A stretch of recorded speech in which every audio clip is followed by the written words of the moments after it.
Hey guys, I've been needing to do this little video, but I don't want to get up and go to where there's more light, so you get to see me laying on my pillow. I wanted to talk to you about an event that happened last night with Mason, and excuse the hair, I have not had a shower. I don't feel good today. My lupus is getting the better of me. I had to take Ammon to the eye doctor last night. Ammon has Tourette's. Ammon has developed a tic where he like crosses his eyes like all the time. At first we thought he was having like little seizures, and then through talking to him we found that it was a tic having to do with his Tourette's. And so it's been going on for a couple of months, and it is like, it breaks your heart, because at night, every single night when he says the prayer before he goes to bed, I'm gonna switch the camera, he is praying and begging God to help him stop crossing his eyes, because we're worried about him damaging his eye.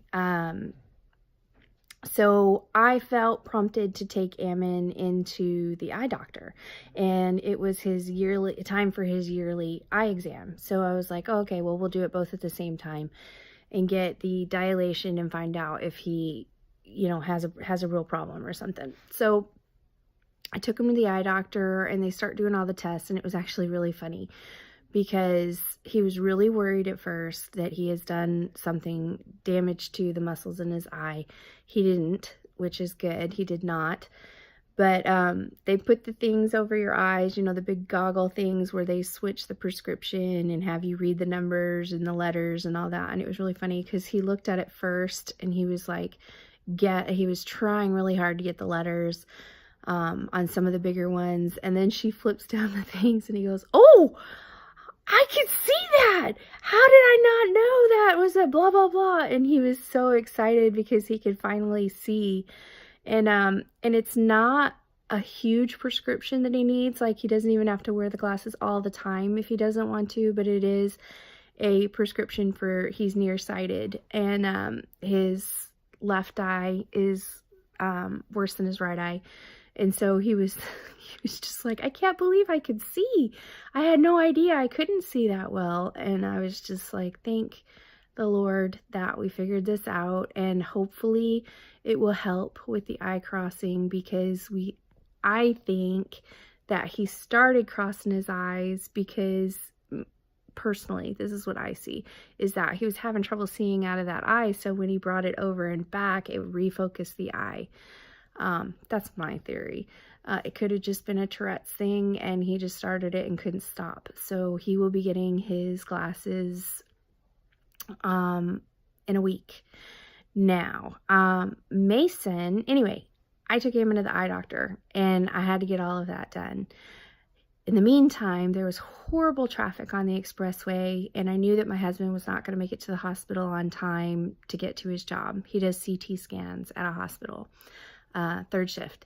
And so I called him. I'm like, you need to throw the kids in the car right now and meet me halfway at the Pilot where there's a McDonald's and just buy them dinner. It's not worth it. I had food in the crock pot, but it was not worth it fighting the kids, and there was no time to really get the food in them. So he threw the kids in the car and he drove to the Pilot and McDonald's and got them Happy Meals. And Mason is in charge of getting, sorry for the shaky camera. Mason is in charge of getting his diabetes stuff with him and his phone that monitors his Dexcom, and so he had all of that. And Brandon was asking me how many carbs are in a Happy Meal, and I didn't know, so I was like, you got to look it up. Because I was driving too. He wasn't. He had made it there. And so he looked it up and he calculated what he thought was right for the insulin and gave Mason his shot of insulin. He gave him 5 units. Well, we switched. The kids got in my car and Brandon drove to work all the back roads and made it to work on time, which is great. But when we got home, Mason started dropping like really bad, and he had youth group last night. And I was like, Mason, alarms start going off on all of our phones because they're all tied to Mason's Dexcom. So if it goes too low or too high, then alarms start going off on all of our tech, like my phone, Brandon's phone, and Brandon was at work, my phone, Brandon's phone, and Mason's phone, and all these alarms start going off to tell us, hey, Mason's critically low, or Mason's dropping, his blood sugars are dropping. So I was like, okay, well, here, Mason, do you want an apple juice or do you want an applesauce? And he chose an applesauce. And right then, the guy who gives Mason a ride to youth group showed up. And so I put Mason in the guy's truck and said, Mason has to eat this applesauce before he gets to church because his blood sugars are dropping. He should be okay after that. And I had made a mistake. I didn't really know the real numbers before I sent Mason off. So Mason leaves, and then this extra alarm starts going off, like this critical, like fire truck siren alarm starts going off on our phones, and my phone. And I'm like, holy crap, Mason's blood sugar is at 53. Normal is 120. So Mason could have passed out at any time and gotten really seriously ill or hurt himself by falling. And so I'm like calling his phone going, Mason, do not stand up. Tell Brother Hatch that you need to sit there and eat. Get a pack of peanut butter crackers out of your bag and a juice. I'm like, did you eat your applesauce? Yes. Did you, okay, drink the juice. Okay, did you drink the juice? Yes. Okay, eat your crackers. Okay, well, don't get up. And it was so dramatic, and it was like a critical low thing, and I wasn't with him, and I was really, really terrified. And so Brandon's calling me. I'm talking to Mason on the phone. Brandon's like, Mason's critically low. What are we doing? And I was like, Brandon, I think you gave him too much insulin. And Brandon was like, no, I didn't. I did the calculations. He's like, I'll call you right back. And so Brandon hung up because he was at work. And then I'm dealing with Mason on the phone. And one of the guys that goes to youth group with Mason is a type 1 diabetic. So I was like, Mason, hand the phone to Brother Pierce and let me talk to him. And don't get up. Just call him over. And so Mason got Brother Pierce, and I was like, Brother Pierce, he's at 53. And Brother Pierce was like, oh man, yeah, okay, I'm on it. And he kind of took control. And then Brandon calls me back and is like, oh my gosh, I gave him too much insulin. He's like, I know what I did. And he's like, I calculated all the numbers for the McDonald's, but then I didn't know, because McDonald's, I hate McDonald's. We both hate McDonald's so much, but the kids love Happy Meals. And so we never buy them. But this was one time where we were like, we don't have another choice. There was no other options to eat. We live in the middle of nowhere. So there's only like two options. And so Brandon looked up the carbs for the Big Mac, or no, for the cheeseburger Happy Meal, and you have a choice of apples or French fries, and then you get to choose extra fries or yogurt. Mason got yogurt and a small thing of fries and his cheeseburger, and he got chocolate milk. Well, Brandon didn't know what was included in the carb count online. It wasn't very specific. So he calculated, they told him how much carbs for the Happy Meal, and he thought that he read it right. And then he added the carbs for the chocolate milk, but it was already included.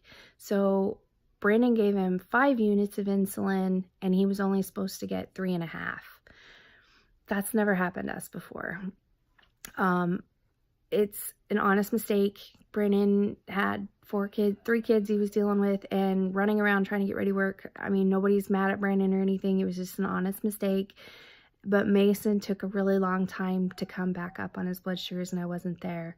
And it was really scary, really scary. And so I called Brandon, and I'm like, after Brandon figured out he gave the wrong insulin, and we were trying to figure it all out, I was like, Brandon, do I just throw all the kids in the car and go up there and sit with Mason, or do we try to let him handle it himself because he's only 5 minutes down the road? If something happens, it's not even 5 minutes. It's literally at the end of our road is our church. So I could have gotten there in like 30 seconds, minus throwing the kids in the car. So we decided to let Brother Pierce and Mason handle it. And Pearson, I don't remember his... I'm really bad with names. I'm totally dyslexic. And so Mason did everything right. Everything right. Brother Pearson did everything right. And Mason was only gone in like an hour and 15 minutes. And I was so proud of him. But I'm telling you, at one point, like, I hung up the phone when Mason's numbers started going back up, and he was at like 112, and I was like, okay, Mason, you can finish and do whatever you need to do and do your youth group, and then I'll see you when you get home. And I hung up the phone, and I just crumpled. I crumpled to the floor, and I started crying, and I yell out, "Damn you, diabetes!" Because I'm just like, it was a real disaster, and it was very terrifying, and it was overwhelming, and I didn't know what to do. And we're only like a month and a half into this diagnosis, and it was so scary. And I don't know how to explain it. I don't know how to explain it. It was terrifying, but we made it through. And Mason's numbers were really high last night, all night, but we made it through our first big low when Mason wasn't with us, because he's had them at night, but with the Dexcom, I know, and alarms go off, and I get up and I give him juice, and we headed off at the pass. But this was really scary. But thank goodness he did everything right. It's Hunter's singing in the shower. You can call that singing. He's humming or buzzing. Hark, hear the bells. Carol of the bells.